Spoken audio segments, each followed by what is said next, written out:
دوستو اللہ تعالیٰ نے اس دنیا میں کروڑہا قسم کے جاندار پیدا فرمائے ہیں۔ ان میں سے ہر جاندار کی خلقت میں کوئی نہ کوئی حکمت پوشیدہ ہے۔ ہر جانور کی کوئی نہ کوئی خاصیت ہے جو فائدہ یا نقصان پہنچاتی ہے۔ خواتین و حضرات، ان لاکھوں کروڑوں اقسام کے جانداروں میں سے ایک جانور کتا بھی ہے۔ کتا عام طور پر وفا کی علامت سمجھا جاتا ہے اور یہ اپنے مالک کو اس کے دشمنوں سے محفوظ رکھتا ہے، مگر آپ ہم سب کے ایمان کا حصہ یہ ہے کہ رسول اکرم صلی اللہ علیہ وآلہ وسلم نے فرمایا ہوا ہے کہ جس گھر میں کتا ہوگا اس گھر میں فرشتے داخل نہیں ہوتے۔ آج ہم یہ جانیں گے کہ اسلام میں کتا رکھنے کی ممانعت کیوں کی گئی، اور جب اس کی ممانعت ہی کی جانی تھی تو اللہ تعالیٰ نے اس جاندار کی خلقت کیوں فرمائی، اس کو کیوں پیدا کیا اور کس طرح پیدا کیا۔ ہماری آج کی اس ویڈیو کا موضوع یہی ہے، مگر آگے بڑھنے سے پہلے ہم آپ سے یہ گزارش کریں گے کہ اگر آپ نے ابھی تک ہمارا چینل سبسکرائب نہیں کیا ہوا تو ریڈ سبسکرپشن بٹن پر کلک کر کے اور بیل آئیکن کو پریس کر کے آپ ہماری سبسکرپشن لسٹ میں شامل ہو سکتے ہیں اور یوں آنے والی ہر ویڈیو کو باقاعدگی سے حاصل کر سکتے ہیں۔ دوستو، کتے کی تخلیق کے مقصد کے بارے میں اور کتے کو کیسے پیدا کیا گیا، اس بارے میں دو حکایات ہیں۔ مذاہب کی قدیم کتابوں کے مطابق ابلیس یعنی شیطان ایک جن تھا اور اللہ تعالیٰ نے اس کی عبادت کے باعث اسے فرشتوں میں شامل کر لیا۔ بعد ازاں اس کی ریاضت کا سلسلہ جاری رہا۔ اس کائنات کا کوئی ایسا چپا، کوئی ایسا ٹکڑا نہیں تھا جس پر ابلیس نے سجدہ نہ کیا ہو۔ یہ ان سجدوں، ان ریاضتوں اور ان عبادتوں کا نتیجہ تھا کہ اللہ تعالیٰ نے ابلیس کو فرشتوں کا سردار بنا دیا، لیکن پھر ابلیس غرور کا شکار ہو گیا اور اس نے مٹی کے پتلے یعنی آدم علیہ السلام کو سجدہ کرنے سے انکار کر دیا۔ یہاں سے خیر و شر کی طاقتوں کے درمیان جنگ کا آغاز ہوا۔ قدیم صحائف میں لکھا ہے کہ جب شیطان کو حضرت آدم علیہ السلام کو سجدہ کرنے کا حکم دیا گیا تو اس نے حضرت آدم پر حقارت سے تھوک دیا۔ شیطان کا تھوک حضرت آدم کے پیٹ پر گرا۔ بعد ازاں اللہ تعالیٰ نے جب حضرت جبرائیل کو تھوک والی مٹی نکالنے کا حکم دیا تو حضرت جبرائیل نے یہ مٹی نکالی۔ حضرت آدم کے پیٹ پر ایک چھوٹا سا سوراخ بن گیا۔ یہ سوراخ ناف کی شکل میں آج بھی ہمارے پیٹ پر موجود ہے۔ اللہ تعالیٰ نے ناف کی مٹی سے بعد ازاں کتا بنایا۔ خواتین و حضرات، قدیم صحائف کی روشنی میں کتے میں دو خصائص ہوتے ہیں، اور یہ دو خصلتیں اس لیے ہیں کہ یہ انسان سے محبت کرتا ہے۔ کیونکہ یہ انسان کی مٹی سے بنا تھا اور یہ انسان پر بھونکتا ہے۔ اس کی وجہ قدیم صحائف میں یہ درج کی جاتی ہے کیونکہ اس میں شیطان کا تھوک شامل ہے۔ آپ کو یہ جان کر حیرت ہوگی کہ کتا دنیا کی واحد مخلوق ہے جو شیطان کو بھی دیکھ سکتی ہے۔ شاید یہی وجہ ہے کہ رات کے اندھیرے میں جب شیطان کے قافلے آسمانوں سے اترتے ہیں تو کتے اوپر دیکھ کر ایک خوفناک آواز نکالتے ہیں۔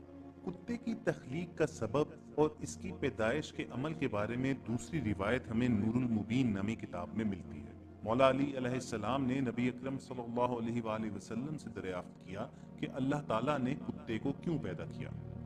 آپ نے فرمایا کہ اللہ نے اس کو ابلیس کی تھوک سے پیدا کیا۔ عرض کیا کہ وہ کیسے؟ آپ نے فرمایا جب اللہ نے حضرت آدم اور حضرت حوا علیہ السلام کو زمین پر اتارا تو یہ دونوں چڑیوں کے چوزوں کی مانند کانپ رہے تھے۔ اس وقت ابلیس زمین پر حضرت آدم علیہ السلام سے پہلے آ چکا تھا۔ جب اس نے انہیں دیکھا تو دوڑا اور زمین کے درندوں کے پاس پہنچا اور بولا کہ آسمان سے دو پرندے گرے ہیں، ان سے بڑا پرندہ شکار کبھی کسی نے نہیں دیکھا، چلو انہیں کھا لو۔ یہ سن کر درندے ابلیس کے ساتھ دوڑے۔ ابلیس ان کو راستے میں للکار رہا تھا اور چلا رہا تھا کہ اب تھوڑی دور کی مسافت ہے، اور جلدی جلدی بولنے سے اس کے منہ سے تھوک گر رہا تھا۔ تو اللہ نے اس تھوک سے نر اور مادہ کتے پیدا کر دیے۔ وہ دونوں حضرت آدم اور حضرت حوا علیہ السلام کے سامنے کھڑے ہو گئے اور ان دونوں نے ان درندوں کو ان کے قریب آنے نہیں دیا۔ اسی دن سے کتا جنگل کے درندوں کا دشمن اور درندے کتوں کے دشمن ہو گئے۔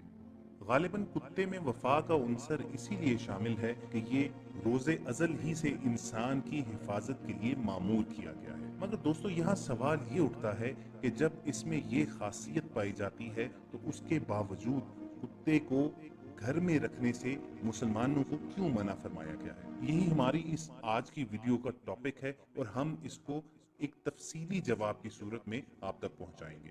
یہاں ہم کچھ سائنسی انکشافات ضرور آپ کے ساتھ شیئر کریں گے کہ جس کے بعد آپ کے ذہن میں کسی بھی قسم کی کوئی شک کی گنجائش نہیں رہے گی کہ بالآخر نبی صلی اللہ علیہ وآلہ وسلم نے ہمیں بلا ضرورت گھر میں کتے پالنے کی ممانعت کیوں فرمائی ہے۔ خواتین و حضرات، بڑے دکھ کی بات ہے کہ یورپ کی تقلید میں ہمارے ہاں بھی امیر گھرانوں میں کتوں سے کھیلنا اور شوقیہ طور پر گھروں پر کتے پالنا ایک فیشن اور سٹیٹس سمبل بنتا جا رہا ہے۔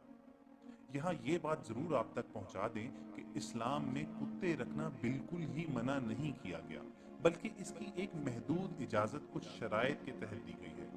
چنانچہ جو کتے کسی ضرورت سے پالے جائیں، مثلا شکاری کتے یا کھیت اور مویشیوں وغیرہ کی حفاظت کرنے والے کتے، وہ اس حکم سے باہر ہیں۔ مشاہدے کی بات یہ ہے کہ لوگ کتوں پر تو خوب خرچ کرتے ہیں، لیکن انسان کی اولاد پر خرچ کرنے میں بخل سے کام لیتے ہیں۔ مغرب میں تو ایسے بے شمار لوگ ہیں جو مرتے وقت اپنی جائیداد کتوں کے نام کر جاتے ہیں اور اپنے پڑوسی حتیٰ کہ اپنے بھائی تک کو بھول جاتے ہیں، اپنے عزیز و اقارب سے بے رخی برتتے ہیں۔ یہاں آپ تک نبی اکرم صلی اللہ علیہ وآلہ وسلم کی ایک حدیث پہنچاتے ہیں کہ میرے پاس جبرائیل تشریف لائے اور کہا، گزشتہ شب میں آیا تھا لیکن گھر میں داخل نہ ہونے کی وجہ یہ تھی کہ دروازے پر مجسمہ تھا اور گھر میں تصویروں والا پردہ تھا اور گھر میں کتا بھی تھا، لہٰذا جو مجسمہ گھر میں ہے اس کا سر آپ اس طرح کٹوا دیجئے کہ وہ درخت کی شکل میں رہ جائے اور پردہ پھاڑ کر تکیے بنا لیجئے اور کتے کو گھر سے باہر نکلوا دیجئے۔ خواتین حضرات، کتوں کے بارے میں اسلامی احکامات تو بڑے واضح اور کلیئر ہیں، لیکن یہاں یہ بھی مناسب معلوم ہوتا ہے کہ آپ کے ساتھ کچھ جدید سائنسی معلومات بھی شیئر کریں، کیونکہ یہ وہ دور ہے جس میں ذہنوں میں سوالات جنم لیتے ہیں۔ چنانچہ ہمارا فرض بنتا ہے کہ کچھ سائنسی انکشافات کے ذریعے آپ کے ذہنوں میں پیدا ہونے والے ان سوالوں کا جواب ضرور پرووائڈ کریں، تاکہ ایک عام مسلمان اپنے دین پر ایمان مضبوط رکھے اور وہیں ایک غیر مسلم کے دل میں بھی دین اسلام کے برحق ہونے کے بارے میں ایک مثبت فکر پیدا ہو سکے۔ علامہ یوسف القرضاوی نے ان سائنسی معلومات کو اپنی کتاب اسلام میں حلال و حرام کے ذریعے ایک جرمن سکولر نالر سے قلم بند کیا ہے۔ اس کا یہ مضمون ایک جرمن رسالے میں شائع ہوا تھا۔ اس مضمون میں ان اہم خطرات کو بیان کیا گیا ہے جو کتے کو پالنے یا اس کے قریب رہنے کی صورت میں لاحق ہوتے ہیں۔ نالر لکھتا ہے کہ گزشتہ چند برسوں میں لوگوں کے اندر کتا پالنے کا شوق کافی بڑھ گیا ہے، جس کے پیش نظر ضرورت محسوس ہوتی ہے کہ لوگوں کی توجہ ان خطرات کی طرف مبذول کرائی جائے جو اس سے پیدا ہوتے ہیں، خصوصاً جبکہ لوگ کتا پالنے ہی پر اکتفا نہیں کرتے بلکہ اس گھر میں اس طرح چھوڑ دیا جاتا ہے کہ وہ چھوٹوں اور بڑوں کے ہاتھ چاٹ لے، ان کی پلیٹوں میں رکھا کھانا کھا جائے۔ طبی نقطہ نظر سے دیکھا جائے تو کتے کو پالنے اور اس کے ساتھ خوش طبعی کرنے سے جو خطرات انسان کی صحت اور اس کی زندگی کو لاحق ہوتے ہیں، ان کو معمولی خیال نہیں کیا جا سکتا۔ بہت سے لوگوں کو اپنی نادانی کی بھاری قیمت ادا کرنی پڑتی ہے۔ اس کی وجہ یہ ہے کہ کتوں کے جسم پر ایسے جراثیم ہوتے ہیں جو دائمی اور لا علاج امراض کا سبب بنتے ہیں، بلکہ کتنے ہی لوگ اس مرض میں مبتلا ہو کر اپنی جان سے ہاتھ دھو چکے ہیں۔ اس جراثیم کی شکل فیتا کی مانند ہوتی ہے اور یہ انسان کے جسم پر پھنسی کی شکل میں ظاہر ہوتے ہیں۔ گو اس قسم کے جراثیم مویشیوں اور خاص طور سے سوروں کے جسم پر بھی پائے جاتے ہیں، لیکن نشو و نما کی پوری صلاحیت رکھنے والے جراثیم صرف کتوں پر ہوتے ہیں۔ یہی جراثیم گیدڑ اور بھیڑیے کے جسم پر بھی ہوتے ہیں۔ یہ جراثیم اتنے باریک ہوتے ہیں کہ دکھائی دینا بھی مشکل ہوتا ہے۔ یہ جرمن سکولر نولر آگے لکھتا ہے کہ یہ جراثیم انسان کے جسم میں داخل ہوتے ہیں اور وہاں مختلف شکلوں میں ظاہر ہونا شروع ہو جاتے ہیں۔ یہ اکثر پھیپھڑے، عضلات، تلی، گردہ اور سر کے اندرونی حصے میں داخل ہوتے ہیں۔ ان کی شکل بہت کچھ بدل جاتی ہے، یہاں تک کہ خصوصی ماہرین کے لیے بھی ان کی شناخت مشکل ہو جاتی ہے۔ بہرحال اس سے جو زخم پیدا ہوتا ہے، خواہ وہ جسم کے کسی بھی حصے میں ہو، صحت کے لیے سخت مضر ہے۔ ان جراثیم کا علاج اب تک دریافت نہیں کیا جا سکا۔ جرمن ڈاکٹر نولر کا بیان یہ ہے کہ کتے کے جراثیم سے انسان پر جو زخم ابھر آتے ہیں، ان کی تعداد 1% سے کسی طرح کم نہیں اور بعض ممالک میں تو 12% تک اس میں مبتلا پائے جاتے ہیں۔ اس مرض کا مقابلہ کرنے کی بہترین صورت یہ ہے کہ ان جراثیموں کو کتوں تک ہی رہنے دیا جائے اور انہیں پھیلنے سے روکا جائے۔ اگر انسان اپنی صحت کو محفوظ اور اپنی زندگی کو باقی رکھنا چاہتا ہے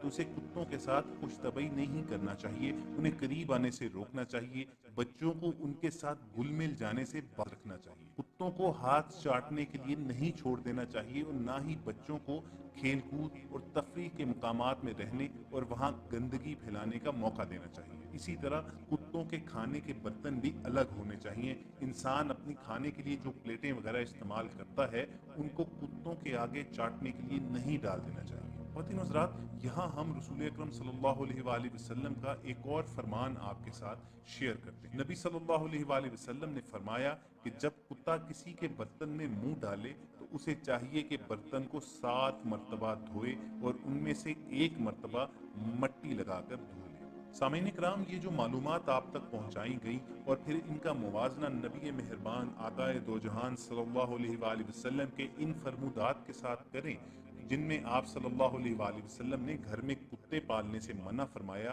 یا پھر اگر کسی پلیٹ میں کسی برتن میں کتے کا منہ لگ جائے تو اس کو پاک کس طرح کرنا ہے، تو یہ غور کی بات ہے کہ کیا اس زمانے میں کوئی جدید لیبارٹری موجود تھی کہ جہاں سے حاصل ہونے والی معلومات کی بنا پر آپ صلی اللہ علیہ وآلہ وسلم نے صحابہ کرام کو ان باتوں کی تلقین فرمائی؟ یقیناً ایسی بات نہیں تھی۔ تو پھر ان تمام نصیحتوں کا ماخذ کیا تھا؟ خواتین و حضرات، ہمارا ایمان ہے کہ وہ ماخذ رب ذوالجلال کی ذات بابرکت ہے۔ اس کا ثبوت قرآن مجید کی سورہ نجم کی اس آیات مبارکہ میں ملتا ہے کہ وہ اپنی خواہش نفس سے نہیں بولتا، یہ تو ایک وحی ہے جو اس کی طرف کی جاتی ہے۔ تو دوستو، ہم نے آج آپ سے یہ شیئر کیا کہ کتے کی خلقت کا سبب کیا تھا، کتے کو پیدا کس لیے کیا گیا اور کس طرح کیا گیا، اور پھر اتنی ساری خصوصیات ہونے کے باوجود اسلام میں کتا گھر میں رکھنے کی ممانعت کیوں فرمائی گئی۔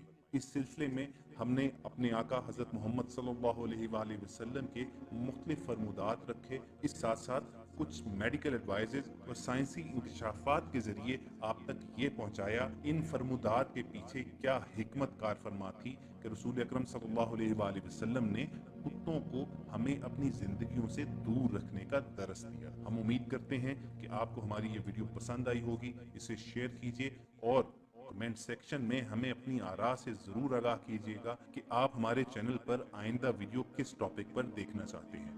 لیکن اگر آپ وہ ویڈیو حاصل کرنا چاہتے ہیں تو آپ کو یاد دہانی کروا دیں کہ ریڈ سبسکرپشن بٹن پر کلک کر کے اور بیل آئیکن کو پریس کر کے ہمارے چینل کو سبسکرائب ضرور کریں اور آنے والی ہر ویڈیو کو آپ بآسانی اور باقاعدگی سے دیکھ سکتے ہیں۔